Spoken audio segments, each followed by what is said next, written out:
இதில் Paytm stock மட்டும் open பண்ணி பாருங்கள். பேடிஎம் ஸ்டாக் அவ்வளோ அழகாக அவங்களுக்கு ரொம்ப அற்புதமான ஒரு அப் ட்ரெண்ட் மூவ் தந்திருக்கான். அதுவும் இன்றைக்கி அவனோட 52 வீக் ஹை.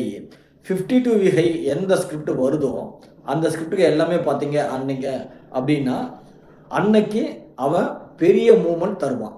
எப்போவுமே நோட் பண்ணி பாருங்கள். இதுவெல்லாம் ஒரு ட்ரேடிங்கில் லேர்னிங் மெத்தடில் ஒரு சின்ன பார்ட்டு. இப்போ இந்த ஒவ்வொரு ஸ்கிரிப்டுக்கும் ஒவ்வொரு இதுக்கும் நீங்கள் இந்த மாதிரி பார்க்கணும். சப்போர்ட் அண்ட் ரெசிஸ்டன்ட் உடைச்சிருக்கானா, பிரேக் அவுட் ஆகிறானா எல்லாத்தையுமே பார்க்கணும். இந்த மாதிரி பார்க்கும்போது யார் இதில் கன்ஃபார்ம் பண்ணுவாங்க அப்படின்னா கேண்டில் ஸ்டிக் பேட்டர்ன் தான் நமக்கு கன்ஃபார்ம் பண்ணுவான். பேடிஎம் இன்னைக்கு இன்சைட் பார்க்குள்ளே வந்து பிரேக் அவுட் ஆன உடனே நான் ஸ்டாப்பாக போயிருக்கான். மார்க்கெட்டு இவ்வளோ பெரிய மைனஸு, ஆனால் பேடிஎம் மட்டும் ஒன் சைடாக ஏறிட்டு இருக்கான். அப்போ என்ன ஸ்ட்ராட்டஜி?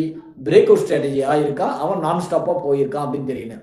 அப்போது அந்த ஓஆர்பி ஸ்ட்ராட்டஜியில் எப்போ ஒர்க் ஆகும்? இன்னைக்கு தான் ஒர்க் ஆகும் அப்படின்னு தெரிஞ்சுக்கிறேன். அப்போ ஓஆர்பின்னா எப்போ ஒர்க் ஆகும், ஆர்டர் பிளாக் எப்போ ஆகும் அப்படிங்கிறது எல்லாமே நமக்கு தெரியணும். எல்லா கோர்ஸும் சொல்லித்தரணும். யாருக்கு வேணாலும் கன்ஃபார்மாக ஜாயின் பண்ணலாம். எல்லாருக்கும் எல்லா விதமான ட்ரிக்ஸும் சொல்லித்தரப்படும். தேங்க்யூ நண்பர்களே.